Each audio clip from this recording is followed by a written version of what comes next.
Banyak kata-kata dan seruan berjuang atas nama lingkungan, namun terkadang itu semua hanya slogan, bualan, bahkan komoditas yang laris dalam berjualan. Sadarkah teman-teman bahwa sederet dengan isu lingkungan muncul pula isu kemiskinan dan ketertinggalan?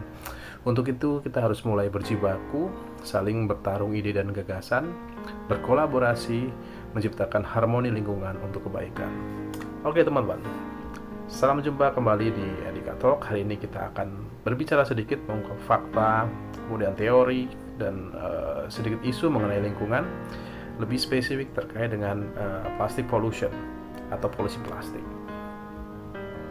Saya akan buka sedikit data dari OECD yang menyatakan bahwa setidaknya ada tiga hal yang terkait dengan isu lingkungan, terutama dengan plastic pollution. Yang pertama adalah production, yang kedua adalah consumption, yang ketiga adalah disposal. Di sisi production, penggunaan pre-production and manufacturing of plastic pellets itu menjadi salah satu hal yang berkontribusi secara signifikan dalam polusi plastik. Kemudian di sisi konsumsi kita tahu budaya orang memakai kemasan plastik juga menjadi isu yang sangat penting juga. Kemudian dari sisi disposal, ketika orang memanfaatkan kemasan plastik dan kemudian tidak bisa dengan proper membuang atau merecycle, itu adalah suatu masalah.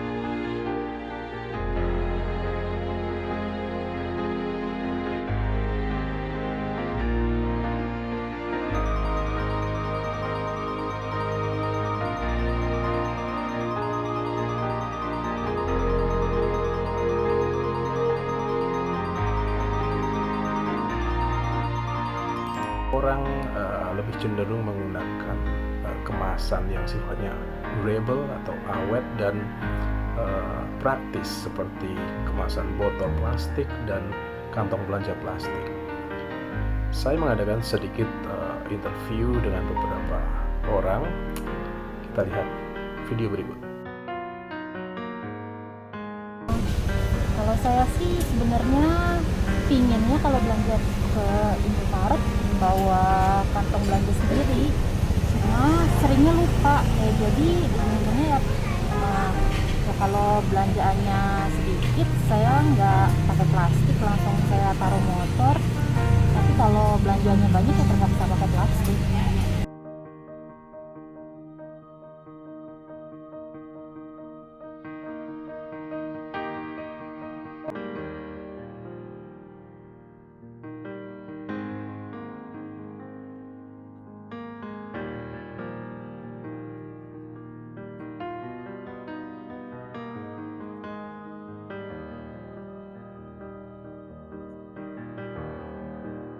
Saya ingin mengkaitkan plastic pollution dengan sesuatu hal yang lebih fundamental, yaitu adalah kemiskinan atau poverty.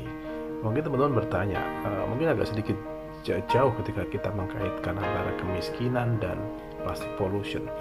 Tapi teman-teman, ada satu fakta yang menarik, bahwa ada satu penelitian yang menyatakan bahwa kemiskinan menjadi salah satu determinan utama dalam munculnya polusi plastik, terutama di laut. Salah satu penelitian menyatakan bahwa ketika orang miskin akan sangat terkait dengan pola konsumsi mereka.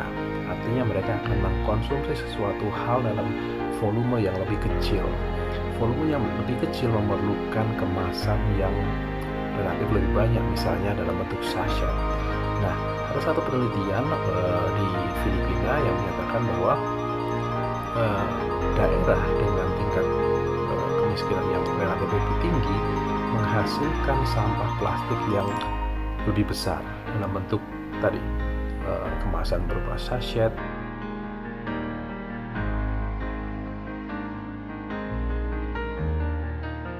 Terakhir yang ingin saya sampaikan adalah ketika kita memiliki kepedulian atau concern terhadap lingkungan atau terhadap penanggulangan sampah plastik misalnya, ada satu hal yang lebih fundamental. Artinya muara dari permasalahan ini adalah kemiskinan. Dari segi kebijakan fiskal misalnya, seharusnya kebijakan fiskal diarahkan untuk mendukung tercapainya pertumbuhan ekonomi yang berkelanjutan, yang sustainable. Kemudian tidak kalah penting adalah penciptaan lapangan kerja, pengentasan kemiskinan, dan juga mengadres isu-isu inequality atau pengurangan kesenjangan yang saya yakin pada akhirnya itu akan bermuara pada terwujudnya kesejahteraan. Artinya isu-isu lingkungan pada akhirnya akan terselesaikan dengan sendirinya.